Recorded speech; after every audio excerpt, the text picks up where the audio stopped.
സ്ത്രീകൾ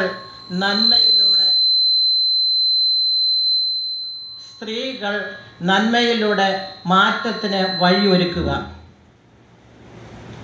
സ്ത്രീകൾ നന്മയിലൂടെ മാറ്റത്തിന് വഴിയൊരുക്കുക. അപ്പം തിന്മയിലൂടെ അച്ഛനിപ്പോൾ പറഞ്ഞതുപോലെ തിന്മയിലൂടെ ഉണ്ട് വഴിയൊരുക്കുക. പക്ഷെ നമുക്ക് ദൈവമക്കളായ നമുക്ക് നന്മയിലൂടെ മാത്രം വഴിയൊരുക്കാം. ഒരു വാക്ക് പ്രാർത്ഥിക്കാം. കൃപയുള്ളവനും കാരുണ്യവാനുമായ ഞങ്ങളുടെ സ്വർഗീയ നല്ല പിതാവേ, ഇത്രയും പേർക്ക് ഈ ദേവാലയത്തിൽ ഇവിടെ വരുന്നതിന് ലഭിച്ച അവസരത്തെ ഓർത്ത് നന്ദിയോടെ സ്തോത്രം ചെയ്യുന്നു.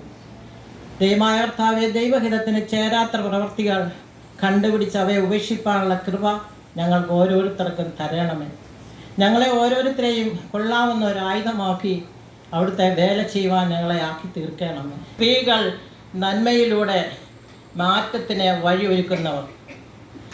അതിന് വിശുദ്ധ വേദപുസ്തക അടിസ്ഥാനത്തിൽ 5 സ്ത്രീകളെ പരിചയപ്പെടുത്താനാണ് ഞാൻ ആഗ്രഹിക്കുന്നത്. ഒന്നാമതായി, എല്ലാവരും വിശുദ്ധ വേദപുസ്തകം കയ്യിലുണ്ടല്ലോ. നമ്മൾ ഇങ്ങനെയൊക്കെയുള്ള മീറ്റിങ്ങിന് വരുമ്പോൾ തീർച്ചയായിട്ടും ഇത് നമ്മുടെ ആയുധമാണ്, നമ്മുടെ കയ്യിലുണ്ടായിരിക്കണം. അതാണ് നമ്മുടെ ബലം. ഓക്കെ, വിശുദ്ധ ലൂക്കോസിൻ്റെ സുവിശേഷം 1-ാം അധ്യായം 27-ാമത്തെ വാക്യത്തിൽ കൊടുത്തിരിക്കുന്നു, ആ കന്യകയുടെ പേർ മറിയ എന്നാണ്. ഇന്നത്തെ നിലപാട് നോക്കിയാൽ പ്രാർത്ഥനാ കൂട്ടത്തിലായാലും ഉപവാസ പ്രാർത്ഥനയ്ക്കായാലും എന്തിനാ വിശുദ്ധ ആരാധനാലയത്തിലാണെങ്കിൽ പോലും നാം കാണുന്നത് പുരുഷന്മാരെക്കാൾ കൂടുതൽ സ്ത്രീകളാണ്. അപ്പോൾ അന്നത്തെ കാലത്തും അതുപോലെയാണെന്ന് നമുക്ക് ചിന്തിക്കാം. അങ്ങനെയുള്ള സാഹചര്യത്തിലാണ് ഈ മറിയാമിനെ തിരഞ്ഞെടുത്തത്. എന്താണ് അതിൻ്റെ സവിശേഷതകൾ? കേവലം 14 വയസ്സ് മാത്രമുള്ള പെൺകുട്ടിയെ തിരഞ്ഞെടുക്കാനുണ്ടായ കാരണങ്ങളല്ലേ, അവളിലുള്ള സ്വഭാവ വിശേഷങ്ങൾ എന്തെന്ന് നമുക്ക് ചിന്തിക്കാം. വിശുദ്ധ ലൂക്കോസിൻ്റെ സുവിശേഷം 1-ാം അധ്യായം 28-ാം വാക്യത്തിൽ കൊടുത്തിരിക്കുന്നു, കൃപ ലഭിച്ചവളെ നിനക്ക് വന്ദനം.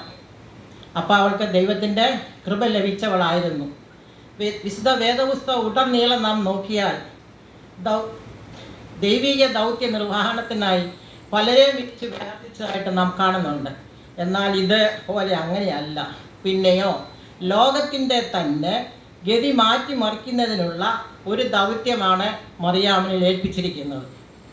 ലോകത്തിൻ്റെ തന്നെ ഗതി മാറ്റിമറിക്കുന്നതിനുള്ള ഒരു ദൗത്യ നിർവഹണത്തിനാണ് മറിയാമിനെ വിളിച്ചിരിക്കുന്നത്.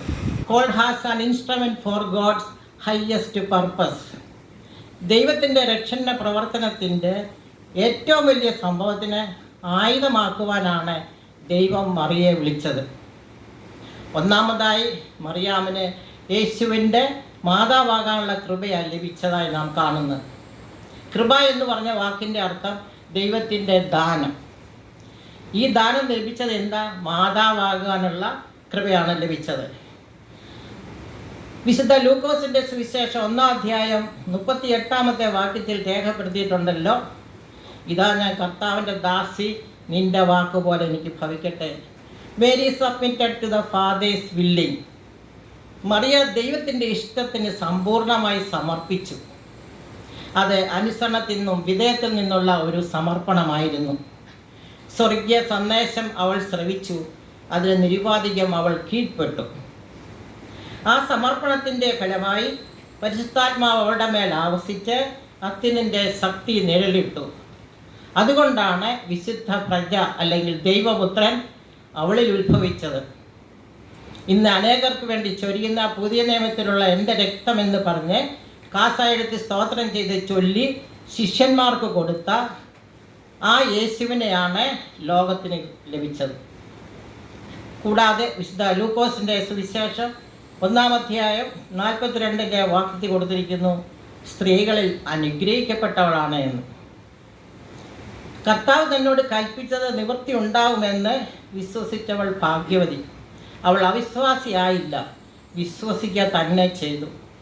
എന്നാൽ നീ ഗർഭം ധരിച്ചൊരു മകനെ പ്രസവിക്കും എന്ന് പറഞ്ഞപ്പോൾ ഒന്ന് ചിന്തിച്ച് കാണും. കേവലം 14 വയസ്സ് മാത്രം, വിവാഹ നിശ്ചയം മാത്രം കഴിഞ്ഞിരിക്കുന്നു. അപ്പോൾ ഗർഭം ധരിക്കുക എന്ന് പറഞ്ഞാൽ ഉള്ളിലൊരു ചിന്ത വന്നു കാണും, ഇതെങ്ങനെ ഞാൻ പുരുഷനെ അറിയാതില്ല. അതുമാത്രമല്ല, അന്നത്തെ ശിക്ഷ കല്യാണം കഴിക്കാതെ ഗർഭിണിയായാൽ കല്ലെറിഞ്ഞ് കൊല്ലും. ഇതും വിശുദ്ധ മറിയാമിന് അറിയാമായിരുന്നു. എന്നാൽ ദൈവത്തിലുള്ള അനുസരണം, വിശ്വാസം, ഇതായിരുന്നു ഈ ദൗത്യം അവൾ ഏറ്റെടുത്തത്. അതുകൊണ്ടാണ് ക്രിസ്തു എന്ന രക്ഷിതാവിനെ ലോകത്തിന് നൽകുന്നതിനെ സാധിച്ചു. യേശുവിൻ്റെ ജനനം തന്നെ സകലർക്കും സന്തോഷവും ഭയത്തിൽ നിന്നുള്ള വിടുതലും വാഗ്ദാനം ചെയ്തിരിക്കുന്നു. നമുക്കൊരു രക്ഷകനാണുള്ളത്. ആ രക്ഷകനെയാണ് തന്നിരിക്കുന്നത്. ദൈവത്തിൻ്റെ വിട്ടുമാറാത്ത സാന്നിധ്യവും ദൈവിക സംരക്ഷണവും ദൈവവിളിയോടൊപ്പം ഉണ്ട്. വിശുദ്ധ ലൂക്കോസിൻ്റെ സുവിശേഷം 1-ാം അധ്യായം അതിൻ്റെ 29 രേഖപ്പെടുത്തിയിട്ടുണ്ട്, കർത്താവ് നിന്നോട് കൂടെയുണ്ട്, ഭയപ്പെടേണ്ട. ഭയപ്പെടേണ്ട എന്ന് നമ്മോട് കർത്താവ് പറയുന്നുണ്ട്. കാരണം വിശുദ്ധ വേദപുസ്തകത്തിൽ 366 പ്രാവശ്യം എഴുതിയിട്ടുണ്ട് ഭയപ്പെടേണ്ട, ഭയപ്പെടേണ്ട എന്ന്. എന്നാലും നമുക്ക് ഭയമാണ് ഓരോ കാര്യം വരുമ്പോഴും, അല്ലേ? നമ്മൾ ചലിച്ചു പോകും എന്തായെന്ന്. പക്ഷേ ഭയപ്പെടേണ്ട. എന്താ കാര്യം? ദൈവത്തിൻ്റെ വിട്ടുമാറാത്ത ശക്തിയാർന്ന സാന്നിധ്യമാണ് ഇവിടെ ഉറപ്പ് വരുന്നത്. ഇതാണ് മറിയാമിനോട് പറയുന്നത്, നീ ഒന്നുകൊണ്ടും ഭയപ്പെടേണ്ട എന്ന്. കൂടാതെ വിശുദ്ധ ലൂക്കോസിൻ്റെ സുവിശേഷം 1-ാം അധ്യായം 32-ാമത്തെ വാക്യത്തിൽ കൊടുത്തിരിക്കുന്നു, ജനിക്കുവാൻ പോകുന്ന മകനെക്കുറിച്ചുള്ള പ്രത്യേകതകൾ ദൈവദൂതൻ അറിയിക്കുന്നു. നമുക്കറിയാം, നമ്മൾ ഗർഭം ധരിച്ചു കഴിഞ്ഞാൽ ആൺകുഞ്ഞാണോ പെൺകുഞ്ഞാണോ എന്ന് പോലും നമുക്കറിയത്തില്ല. ഇത് ജനിക്കാൻ പോകുന്ന കുഞ്ഞ് അതൊരു മകനാണെന്നും ആ മകൻ ആരാകുമെന്നും പരിശുദ്ധാത്മാവിനാൽ അറിയിപ്പ് കിട്ടുന്നു. എന്താണ്? അവൻ വലിയവനാകും, അത്യുന്നതന്റെ പുത്രൻ എന്ന് വിളിക്കപ്പെടും. പിന്നെ കർത്താവായ യേശു അവൻ്റെ ദാവീദിൻ്റെ സിംഹാസനം അവന് കൊടുക്കും. ഇത്രയും ഉറപ്പാണ് കൊടുത്തിരിക്കുന്നത്. അതുകൊണ്ട് ഭയപ്പെടേണ്ട എന്ന് പറയും. ഓർക്കുക, കർത്താവ് നമ്മോട് കൂടെ ഉണ്ടെങ്കിലും നമുക്കും നമ്മുടെ ഭാവി തലമുറകളും എപ്രകാരമായിരിക്കും അനുഗ്രഹിക്കപ്പെട്ടിരിക്കുന്നതെന്ന് നാം ചിന്തിക്കേണ്ടതാണ്. പക്ഷേ എന്താ ഒരു കണ്ടീഷൻ? നാം മറിയാമിനെ പോലെ വിശ്വസിക്കുക, അനുസരിക്കുക, കൽപ്പനകളെ, ന്യായപ്രമാണങ്ങൾ ഇവയെല്ലാം അടംപടി അനുസരിച്ച് പാലിച്ച് മുന്നോട്ട് പോയാൽ നമ്മുടെ തലമുറകൾ ഇതുപോലെ തന്നെയായിരിക്കും. രണ്ടാമതായിട്ട് നമുക്കൊരു സ്ത്രീയെക്കുറിച്ച് ചിന്തിക്കാം. യോശുവയുടെ പുസ്തകം 2-ാം അധ്യായം 1 മുതൽ 11 വരെയുള്ള വാക്യത്തിൽ രേഖപ്പെടുത്തിയിരിക്കുന്നു, രാഹാബ് എന്ന ഒരു സ്ത്രീ. ആ ഭാഗത്തെ രാഹാബിനെ കുറിച്ച് പറഞ്ഞിട്ടുണ്ട്. എരിഹോ പട്ടണം പിടിക്കുന്നതിൻ്റെ രഹസ്യങ്ങൾ ചോർത്തുവാൻ വന്ന 2 പേരെ അവിടെ ചെന്ന് അവളുടെ വീട്ടിലേക്ക് ചെന്നു. അവൾ അവരെ സ്വീകരിച്ച് അവൾ അതിനെ കൊണ്ടുപോയി മുകളിൽ ചണങ്ങൾ അടുക്കി വെച്ചിരിക്കുന്നിടത്ത് അവളെ ഒളിപ്പിച്ചു. അവൾ താമസിക്കുന്ന വീടിനെ കുറിച്ച് പറയുന്നുണ്ട്. മതിലുകളിൽ മേലാണ്, മതിൽ പണിതിട്ട് അതിൻ്റെ മുകളിലാണ് വീട്. അവൾ താമസിച്ചിരുന്ന മതിലിന്മേലുള്ള വീട്ടിലാണ്. അത് പട്ടണങ്ങൾക്ക് ചുറ്റും കോട്ടകൾ ഉണ്ടായിരുന്നു. ഇന്നത്തെ ഫ്ലാറ്റ് പോലെയാണെന്ന് നമുക്ക് ചിന്തിക്കാം. അതിൻ്റെ മുകളിലാണ് മുറികളൊക്കെ പണിത് അവൾ താമസിച്ചുകൊണ്ടിരിക്കുന്നത്.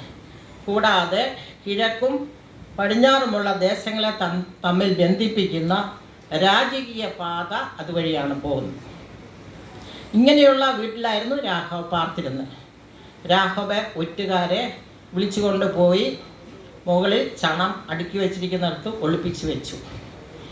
എന്നിട്ട് രാജകൽപ്പന അനുസരിച്ച് അവർക്ക് അറിവ് കിട്ടി. രാജാവിന് അറിവ് കിട്ടി രാഘവ എന്ന സ്ത്രീയുടെ വീട്ടിൽ ഇവർ വന്നിട്ടുണ്ടെന്ന്. അതനുസരിച്ച് 2 പേരെ വിട്ടു. എന്തിന്? ഇവരെ പിടിച്ചുകൊണ്ട് വന്ന് കൊല്ലുന്നതിന്. അത് മാത്രമല്ല, ഇവളിത് ചെയ്തതിന് തീർച്ചയായിട്ടും ഇവളെ കൊന്നു കുഴിച്ചു മൂടും. ആ ഒരു നിയമം അവൾക്കറിയാം. പക്ഷേ രാഘവിൻ്റെ വീട്ടിൽ വന്നു. കോട്ടമതിൽ അടയ്ക്കേണ്ട സമയത്താണ് അവർ വന്നത്. ഇവൾ കോട്ടമതിൽ അടയ്ക്കാൻ അങ്ങോട്ട് ചെല്ലുന്നു. ഇവർ വരുന്നു. അപ്പോൾ ഇവളോട് പറഞ്ഞു, നിൻ്റെ വീട്ടിൽ ഒളിപ്പിച്ച് വെച്ചിരിക്കുന്ന അവരെ വിട്ടു തരണമെന്ന് പറഞ്ഞു. അവൾ പറഞ്ഞു, സന്ധ്യയായിരുന്നു, ആരാണെന്നും അവർ എവിടുന്ന് വരുന്നു എന്നും ഒന്നും ഞാൻ അന്വേഷിച്ചില്ല. ഞാൻ കോട്ടമതിൽ അടയ്ക്കാൻ വരികയാണ്. വേഗം പുറകെ ചെന്നാൽ പിടിക്കാം. അവരെ പറഞ്ഞു വിട്ടു. അവർ പോവുകയും ചെയ്തു. പക്ഷേ ഇത് രാജാവ് അറിഞ്ഞാൽ അവളെ കൊല്ലും. എന്നിട്ടും ഇത് തലപോകുന്ന കാര്യം തന്നെയാണ്, രാജകൽപ്പനയാണ്. അവളുടെ ജീവൻ കൊടുത്താണ് അവൾ അവരെ രക്ഷിച്ചത്. എന്താ കാര്യം? ഇപ്രകാരം അവളുടെ ജീവൻ കൊടുത്ത് രക്ഷിച്ചത് എന്താണ് കാര്യം? അവൾ ഇസ്രായേലിൻ്റെ ദൈവത്തെ കേട്ടറിഞ്ഞു. ആ കേട്ടറിഞ്ഞുള്ള വിശ്വാസത്തിൽ മേലാണ് ഇതുപോലെ ഉണ്ടായ സംഭവങ്ങൾ അവർ സംരക്ഷിക്കാനും ഒറ്റുകാരെ സൂക്ഷിക്കാനും സംരക്ഷിക്കുന്നതിനും അവൾ തുനിഞ്ഞത്. അപ്പം വാക്യം 11 കൊടുത്തിരിക്കുന്നു, നിങ്ങളുടെ ദൈവമായ യഹോവ തന്നെ മീതെ സ്വർഗത്തിലും താഴെ ഭൂമിയിലും ദൈവമാകുന്നു. കൂടാതെ വിശ്വാസം കേൾവിയാലും കേൾവി ദൈവത്തിൻ്റെ വചനത്താലും വരുന്നു. ചെങ്കടൽ മുതൽ സീത്തീം വരെ കൂടെ നടന്ന് അത്ഭുതങ്ങൾ കണ്ടിട്ട് അതൊന്നും വിശ്വസിക്കാതെ പിറുപിറുത്ത് പട്ടുപോയ സ്ഥാനത്താണ് മറിയാം ഈ രാഹബ് എന്ന സ്ത്രീ ഈ അത്ഭുതം പ്രവർത്തിച്ചത്. അത് അവളുടെ രക്ഷയ്ക്ക് മുഖാന്തരമായി തീർന്നു എന്ന് മാത്രമല്ല, ലോകം അവസാനിക്കുന്നിടത്തോളം കാലം ഈ വിശുദ്ധ വേദപുസ്തകം എവിടെയെങ്കിലും ഉണ്ട്, എത്ര കാലമുണ്ട്, അതുവരെയും അവളുടെ പേര് വിശ്വാസ വീരന്മാരുടെ പട്ടികയിൽ ചേർക്കപ്പെട്ടു. എബ്രായ ലേഖനം 11-ാം അധ്യായം 31-ാമത്തെ വാക്യത്തിൽ രാഹബിനെ പോലെ ദൈവത്തിൽ വിശ്വസിക്കുക, വിശ്വാസ ജീവിതത്തിൽ പ്രായോഗികമാക്കി ദൈവരാജ്യ പ്രവർത്തനത്തിൽ പങ്കാളിയാകുവാൻ അവൾക്കും സാധിച്ചു. മൂന്നാമതായിട്ട് വിശുദ്ധ മർക്കോസിൻ്റെ സുവിശേഷം 5-ാം അധ്യായം 25-ാമത്തെ വാക്യം നോക്കാം. അവിടെ രേഖപ്പെടുത്തിയിരിക്കുന്ന രക്തസ്രാവമുള്ള ഒരു സ്ത്രീയെക്കുറിച്ചാണ്. 12 വർഷമായിട്ട് അവൾ ഈ വേദനയിലും ഈ പ്രയാസത്തിലും ജീവിക്കുകയാണ്. നമുക്കറിയാം, ഒരു മാസം 3-4 ദിവസം നമ്മൾ അനുഭവിക്കുന്ന പ്രയാസം ആ സ്ത്രീ 12 വർഷം അനുഭവിച്ചു. മാത്രമല്ല, അവൾക്കുണ്ടായിരുന്ന സമ്പത്ത് മുഴുവനും വിറ്റവൾ ചികിത്സിച്ചു. എന്നിട്ടും ഭേദം വന്നില്ല. അവൾ സാമ്പത്തികമായി തകർന്നു, മാനസികമായി തകർന്നു, പിന്നെ ശാരീരികമായും തകർന്നു. ഇനിയും എങ്ങനെ എന്നുള്ള അവസ്ഥയിലാണ് അവൾ യേശുവിനെ കുറിച്ച് കേട്ടറിഞ്ഞത്. അവൾ അറിഞ്ഞു യേശു ആ വഴിയെ വരുന്നുണ്ടെന്ന്. അവൾ നിശ്ചയിച്ചു, ഈ യേശുവിൻ്റെ അരികെ എൻ്റെ ആവലാതികളും എൻ്റെ പ്രയാസങ്ങളും ഞാൻ അനുഭവിക്കുന്നത് ഒന്ന് പറയാമെന്ന്. അവൾ യേശു വരുന്ന വഴിയെ കണ്ടുപിടിച്ച് അവൾ അവിടെ വന്ന് നിന്നു. പക്ഷേ ദൂരേന്ന് നോക്കിയപ്പോഴേ അവൾക്ക് മനസ്സിലായി, എൻ്റെ ആവലാതി പറയാനോ എൻ്റെ പ്രയാസങ്ങൾ വെക്കാനോ സാധിക്കത്തില്ല, അതുപോലെ ജനക്കൂട്ടമാണ്. നമുക്കറിയാം, സക്കായി മരത്തെ കയറിയെന്നാണ് കണ്ടേ എന്നത്. അവളുടെ അരികിൽ ചെന്ന് യേശു അവളോട് ചോദിക്കുന്നു, കുടിക്കുവാൻ എനിക്കും വെള്ളം തരുമോ എന്ന്. കാരണം ശമരിയക്കാർ തമ്മിൽ സമ്പർക്കമില്ല. ആ സ്ത്രീയുടെ അടുത്താണ് യേശു ചെന്നത്. അവളോട് യേശു സംസാരിച്ച സംഭാഷണത്തിൽ നിന്ന് അവൾക്ക് മനസ്സിലായി. കാരണം അവളുടെ ജീവിതത്തിലുണ്ടായ കാര്യങ്ങളെല്ലാം യേശു അവിടെ നിന്ന് അവളോട് പറയുന്നു. അപ്പോൾ അവൾക്കറിയാം, വേറെ ആർക്കും ഇതറിയാൻ പറ്റത്തില്ല, മിശിഹായാണ് ഇത് എന്ന് അവൾ മനസ്സിലാക്കി. അങ്ങനെ അവൾ മിശിഹായെ കണ്ടു. ശമരിയ ദേശം മുഴുവനും ജീവിതത്തിൽ മാറ്റത്തിന് വഴിവരുത്തുന്നതിന് അവൾ മുഖാന്തരമായി. അപ്പോൾ ഒരു ദേശത്തിന് വഴിയൊരുക്കിയതും ദേശത്തിലുള്ളവർ യേശുവിനെ വിശ്വസിക്കുന്നതിനും ശമരിയ സ്ത്രീ കാരണം സാധിച്ചു. 5-ാമതായിട്ട് നമുക്ക് ചിന്തിക്കാം മാർത്തയുടെയും മറിയയുടെയും ജീവിതം. മാർത്തയുടെയും മറിയയുടെയും ജീവിതത്തിൽ ഇനിയും മുന്നോട്ടുള്ള ജീവിതത്തിൽ ആരും തന്നെ സഹായത്തിനോ അനാഥപ്പെട്ടു പോകുന്ന ഒരവസ്ഥയായിരുന്നു അവരുടേത്. അവരുടെ സഹോദരൻ മരിച്ചുപോയി. ഏക ആശ്രയമായിരുന്നു. വിശ്വസിച്ചാൽ ദൈവത്തിൻ്റെ മഹത്വം കാണാൻ സാധിക്കും. കൂടാതെ വിശ്വസിക്കുന്നവർ മരിച്ചാലും ജീവിക്കും. ഇവിടെ ഈ സ്ത്രീകളുടെ വിശ്വാസമാണ് ആ കുടുംബത്തിനുണ്ടായ മാറ്റം.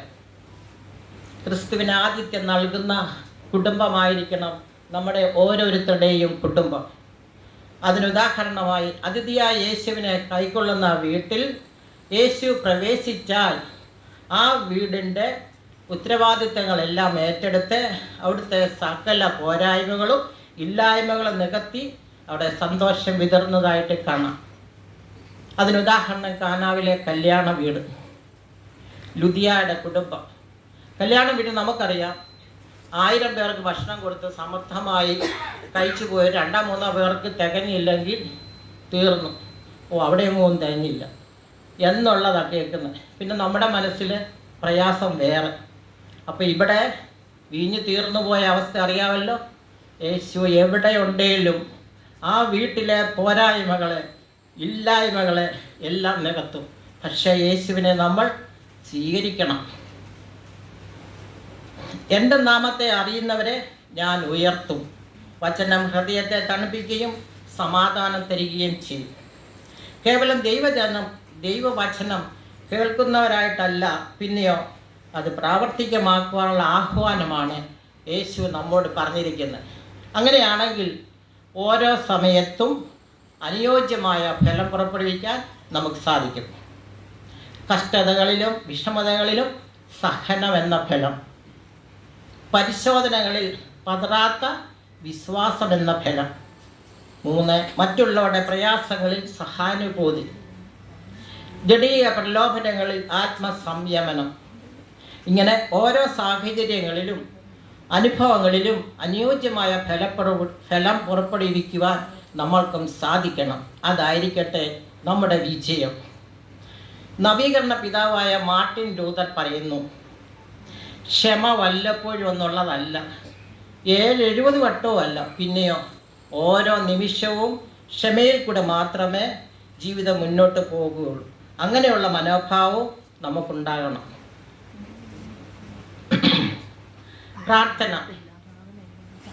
പ്രാർത്ഥനയിലുള്ള ഏകാഗ്രത അതിപ്രാധാന്യമാണ്. എത്ര ദീർഘമായി പ്രാർത്ഥിച്ചു എന്നുള്ളതല്ല, പിന്നെയോ ഏകാഗ്രതയോടും ഹൃദയംഗവുമായി അനുഷ്ഠിച്ചു എന്നുള്ളതാണ് പ്രാധാന്യം. യേശു പരീശന്മാരോടും പറഞ്ഞത് തന്നെയാണ്, നിങ്ങൾ അറയിൽ കടന്ന് വാതിലടച്ച് രഹസ്യത്തിലുള്ള നിങ്ങളുടെ പിതാവിനോട് പ്രാർത്ഥിക്കുക. അപ്പോൾ രഹസ്യത്തിലുള്ള കാണുന്ന നിൻ്റെ പിതാവ് നിനക്ക് പ്രതിഫലം തരും. അപ്പോൾ പ്രാർത്ഥിച്ചവൻ മറന്നാലും പ്രാർത്ഥന കേട്ട നമ്മുടെ സൃഷ്ടാവ് മറക്കത്തില്ല. അതിനുദാഹരണം നമുക്ക് ചിന്തിക്കാം. അബ്രഹാമും സാറ ഒരു കുഞ്ഞിന് വേണ്ടി എത്ര നാൾ പ്രാർത്ഥിച്ചു? 50 വർഷമെങ്കിലും അവളെ മച്ചിയെന്ന സംബോധന ചെയ്ത് മച്ചിയെന്ന് സംബോധന ചെയ്യുമായിരുന്നു. അത് അവൾക്ക് ഭയങ്കര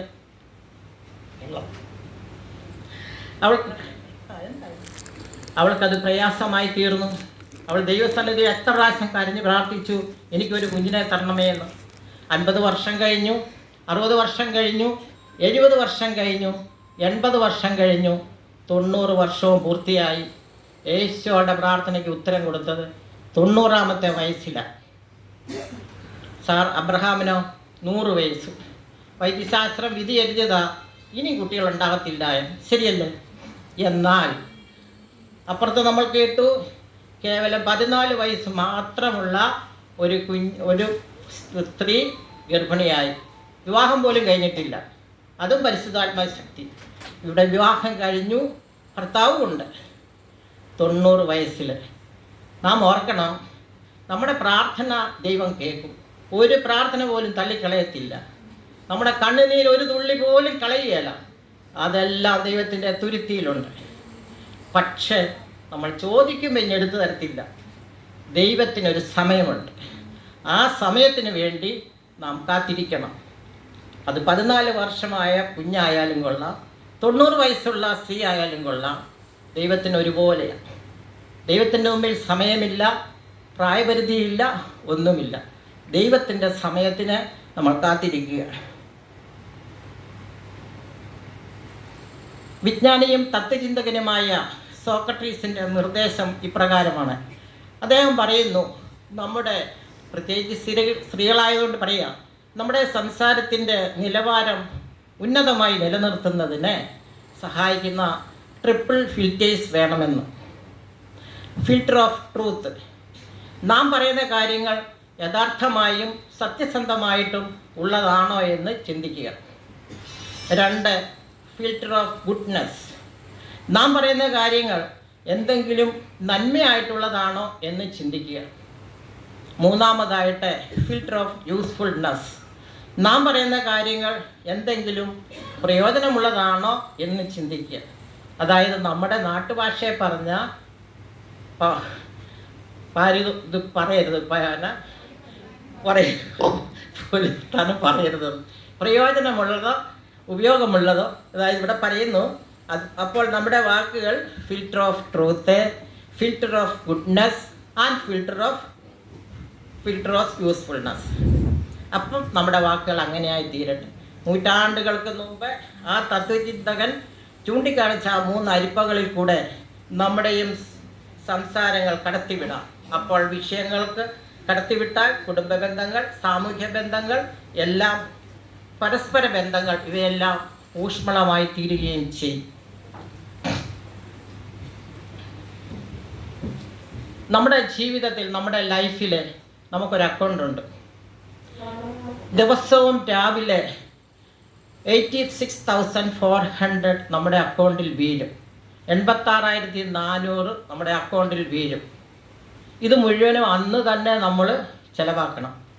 ഒന്നുപോലും അല്പം പോലും മിച്ചം വെക്കാൻ പാടില്ല. അഥവാ മിച്ചം വെച്ചാൽ അത് വേസ്റ്റായി പോകും, പിറ്റേ ദിവസത്തേക്കിന് ഉപയോഗിക്കാനും പാടില്ല.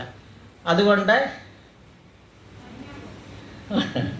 അമ്മന്ന പോലെ അതത് ദിവസം അത് ചിലവഴിക്കണം. ഇത് തമാശയല്ല. യഥാർത്ഥത്തിൽ നമുക്കെല്ലാവർക്കും ഇങ്ങനൊരു അക്കൗണ്ടുണ്ട്. പക്ഷേ ഇതിൽ രൂപയല്ല നിക്ഷേപിക്കുന്നത്, പിന്നെയോ സമയം. 86,400 സെക്കൻഡ് നമ്മുടെ ജീവിതത്തിൽ നമുക്ക് എല്ലാ ദിവസവും ഉണ്ട്. അത് നമ്മൾ ഒന്നുപോലും മാറ്റിവെച്ചാൽ പ്രയോജനമില്ല. അത് മാറ്റിവെക്കാതെ നമ്മൾ വിനിയോഗിക്കുക. ഇന്നലെ എന്നത് ചരിത്രവും നാളെ വിസ്മയവും. ഇന്നാണ് വരദാനം. വെള്ളം വെച്ചു.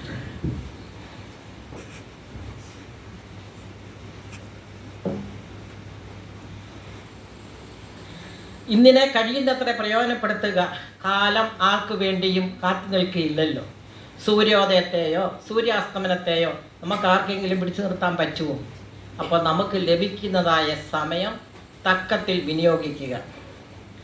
ഹെൻറി ഫോർഡ് പറയുന്ന വാക്കുകൾ ഇതാണ്: സമയബോധമുള്ളവർ ജ്ഞാനിയാണ്, അതില്ലാത്തവൻ അജ്ഞാനിയും. എഡിസൺ പറയുന്നു, ലോകത്തിൻ്റെ ഏറ്റവും വിലപിടിപ്പുള്ളത് സമയം എന്നാണ്. Right decision at the right time. ജീവിത വിജയം കൈവരിച്ചവരെല്ലാം സമയത്തെ വേണ്ട വിധം വിനിയോഗിച്ചവരാണ് എന്ന് കാണാനായിട്ട് സാധിക്കും. ഇന്നലകളെക്കുറിച്ചുള്ള ഓർമ്മകളും നാളെക്കുറിച്ചുള്ള വ്യാകുലതകളുമാണ് ഇന്നിൻ്റെ ധന്യതയെ നമുക്ക് നഷ്ടമാകുന്നത്. കഴിഞ്ഞു പോയത് പോയി. നമ്മൾ ചിന്തിച്ചിട്ട് എന്താ പ്രയോജനം? നാളെ എന്താ വരുന്നതെന്ന് ആലോചിച്ചിട്ട് പ്രയോജനമുണ്ടോ? അത് ദൈവം തമ്പുരാൻ തീരുമാനിക്കുന്ന അനുസരിച്ച് വരും. ഒരു തത്വചിന്തകൻ പറയുന്നു, ഇന്നലെ എന്നത് ഒരു പ്രോമിസർ നോട്ട് പോലെയും ഇന്നലെ എന്നത് ഒരു ഡിസ്ഹോണറായ ചെക്ക് പോലെയും നാളെ എന്നത് ഒരു പ്രോമിസർ നോട്ട് പോലെയും ഇന്നാണ് റെഡി ക്യാഷ്. അത് ഫലവത്തായി വിനിയോഗിക്കുക. നമ്മെ ഓരോരുത്തരെയും ദൈവം വിളിച്ച് വേർതിരിച്ച് ഓരോ ഉത്തരവാദിത്തങ്ങൾ ഏൽപ്പിച്ചിട്ടുണ്ട്. അത് ദൈവത്തോട് കൂടെ, എന്നെ കൂടാതെ നിങ്ങൾക്കൊന്നും ചെയ്യാൻ പാടില്ല എന്ന് നമ്മെ പഠിപ്പിച്ചിട്ടുണ്ട്. അപ്പോൾ അത് ദൈവത്തോട് കൂടെ ചേർന്ന് നമ്മൾ വ്യാപാരം ചെയ്യണം. നമുക്കറിയാം, 2 താലന്തും 5 താലന്തും 10 താലന്തും കൊടുത്ത കഥയറിയാം. 2 കിട്ടിയവൻ ഒന്നും യജമാനൻ പോയപ്പോൾ ഒന്നും കിട്ടാത്തവരുണ്ട്, അവർക്ക് പ്രശ്നമില്ല. എന്നാൽ 2 കിട്ടിയവൻ മേടിച്ചപ്പോൾ 5 കിട്ടിയതും 10 കിട്ടിയതാണ് നോക്കിയത്. എന്താ കാര്യം? അവന് 2 കിട്ടിയുള്ളൂ. ആ കിട്ടിയത് കൊണ്ട് വ്യാപാരം ചെയ്യുവാൻ അവൻ കുതിർന്നില്ല. അവൻ എന്ത് ചെയ്തു? ബാഡ് വേർഡ്സുകളെല്ലാം പറഞ്ഞ് പുറവരുത്തുകയോ ദുഷ്ടമനുഷ്യൻ അങ്ങനെ ഇങ്ങനെ എല്ലാം പറഞ്ഞിട്ട് കൊണ്ടേ കുഴിച്ചിട്ടു. യജമാനൻ തിരിച്ചു വന്ന് കണക്ക് ബോധിപ്പിക്കും. നാം ഓർക്കുക, ഈ യജമാനൻ നമ്മെ ഏൽപ്പിച്ചിരിക്കുന്ന ദൗത്യങ്ങളും തിരിച്ചു വരും, ചോദിക്കും, കണക്ക് ബോധിപ്പിക്കേണ്ടവരാണ് നാം ഓരോരുത്തരും. യഹോവ ഭക്തിയുള്ള സ്ത്രീയോ പ്രശംസിക്കപ്പെടും. മാറ്റത്തിന് വഴിയൊരുക്കിയ 5 സ്ത്രീകളെക്കുറിച്ചാണ് ഞാൻ പറഞ്ഞത്. 1, വിശുദ്ധ കന്യക മറിയം. യേശു എന്ന രക്ഷകന് ലോകത്തിന് നൽകുന്നതിന് സാധിച്ചു. ക്രൂശിൽ മറ്റുള്ളവർക്കായി മരിച്ച് സകലർക്കും ജീവൻ പ്രദാനം ചെയ്യുന്നതിന് നീതിസൂര്യനായ യേശുവിനെ നൽകുന്നതിന് ഈ മറിയത്തിന് സാധിച്ചു. അല്ലെങ്കിൽ നമുക്കൊരു രക്ഷകന് ലഭിച്ചു. അത് ഈ മറിയാമിൽ കൂടെയാണ്. രണ്ടാമത് ഞാൻ പറഞ്ഞ രക്തസ്രാവമുള്ള സ്ത്രീയുടെ കഥയാണ്. ആയിക്കോട്ടെ. അപ്പം ഇവര് ശ്രദ്ധിക്കുന്നുണ്ടെന്ന് മനസ്സിലായല്ലേ അച്ഛാ? രാഹാബ് എന്ന സ്ത്രീ ഒരു ദേശത്തെ തന്നെ പിടിച്ചെടുക്കുന്നതിന് അവൾ വഴിയൊരുക്കി. ഒരു ദേശം തന്നെ അവൾ മുഖാന്തരം അവളുടെ വിശ്വാസത്തിൽ കൂടെ പിടിച്ചെടുക്കുന്നതിന് വഴിയൊരുക്കി. എന്നാൽ മൂന്നാമത് ആരുടെ പേരാ പറഞ്ഞ്? രക്തസ്രാവമുള്ള സ്ത്രീയുടെ പേര്. അവളുടെ ജീവിതത്തിൽ അവൾക്കുണ്ടായി മാറ്റം നമുക്കറിയാമല്ലോ. അവളുടെ ജീവിതത്തിൽ അവൾക്ക് തന്നെ മാറ്റം വരുത്താൻ സാധിച്ചു. എങ്കിലും അവളുടെ ചുറ്റുപാടുള്ളവരൊക്കെ അവളെ ചെന്ന് കണ്ടു കാണുമല്ലോ. അപ്പോൾ ഇതെങ്ങനെ ലഭിച്ചു എന്ന് പറഞ്ഞ് അവളും വിചാരിക്കുകയല്ലേ, ഇത് എൻ്റെ യേശു എനിക്കിങ്ങനെ ചെയ്തു. അപ്പോൾ അവളും പറയും, നിങ്ങളും ഈ യേശുവിനെ വിശ്വസിക്കാൻ. അപ്പോൾ നമുക്ക് ചിന്തിക്കാം, അത് ബൈബിളിൽ കൊടുത്തിട്ടില്ല. എങ്കിലും അവളുടെ വിശ്വാസവും കണ്ടു, അവളുടെ സൗഖ്യവും കണ്ട് പലരും യേശുവിൽ വിശ്വസിച്ചിട്ടുണ്ടായിരിക്കും. നാലാമതായി ശമരിയ സ്ത്രീയുടെ കഥ. ശമരിയ സ്ത്രീ നിമിത്തം ശമരിയക്കാർ ദൈവത്തെ അറിഞ്ഞു ദൈവവിശ്വാസത്തിലേക്ക് മാറ്റം വരുത്തുന്നതിന് ആ സ്ത്രീക്ക് സാധിച്ചു. അഞ്ചാമതായി മാർത്തയുടെയും മറിയയുടെയും അവസ്ഥ. കുടുംബം അനാഥപ്പെട്ടു പോയെന്ന് വിചാരിച്ചതാണ്. പക്ഷെ അവളുടെ വിശ്വാസമാണ് ആ കുടുംബത്തിന് നാഥനായത്. അവരുടെ ജീവിതത്തിലും മാറ്റം വരുത്തുന്നതിന് ആ സ്ത്രീകൾക്ക് കഴിഞ്ഞു. ഈ 5 സ്ത്രീകളിൽ ആരെങ്കിലും ആകാൻ നമുക്കും സാധിക്കണം. നമ്മുടെ ജീവിതത്തിലുണ്ടാകുന്ന മാറ്റം മറ്റുള്ളവർക്കും അറിയിക്കാൻ സാധിക്കണം. സ്വന്തം ജീവിതത്തിൽ, അല്ലെ കുടുംബത്തിൽ, ചുറ്റുപാടിൽ, ഇടവകയിൽ, സഭയിൽ, സമൂഹത്തിൽ ഇതൊന്നുമല്ല എങ്കിൽ ഏതെങ്കിലും ഒരു വ്യക്തിയിൽ മാറ്റം വരുത്താൻ നമുക്ക് സാധിക്കുന്നുണ്ടോ? അതാണ് നമ്മൾ ചിന്തിക്കേണ്ടത്. മാറ്റം വരുത്താനായിട്ട് സാധിക്കും. പേരിനല്ല ഒരു സ്ഥാനം നമ്മൾ ഏറ്റെടുക്കുന്നത്. എന്നെ നിങ്ങളുടെ സെക്രട്ടറി ഈ ദൗത്യം നിർവഹിച്ചതിൻ്റെ ഭംഗിയാക്കി തീർക്കുന്നതിന് സെക്രട്ടറി എന്നെ എത്രയോ പ്രാവശ്യം വിളിച്ചു. അത് പുള്ളിക്കാരത്തി എലിസബത്ത് കുര്യാക്കോസ്. പുള്ളിക്കാരത്തി ഏറ്റെടുത്ത ദൗത്യം വളരെ ഭംഗിയായി തീർക്കാൻ വേണ്ടിയിട്ട് പല പ്രാവശ്യം വിളിച്ചു, കാര്യങ്ങളൊക്കെ ചോദിച്ചു അറിയും. അതാണ് നമ്മെ ഏൽപ്പിച്ചതായ ദൗത്യം കൃത്യനിഷ്ഠയോടും സത്യസന്ധമായിട്ടും ആത്മാർത്ഥമായിട്ടും ചെയ്താൽ സ്വർഗത്തിലെ ദൈവം നമുക്ക് പ്രതിഫലം തരും. അനുഭവത്തിൽ കൂടിയാണ് ഞാൻ പറയുന്നത്. ഏറ്റെടുത്തതായ ദൗത്യം കൃത്യനിഷ്ഠയോടെ ചെയ്യണം.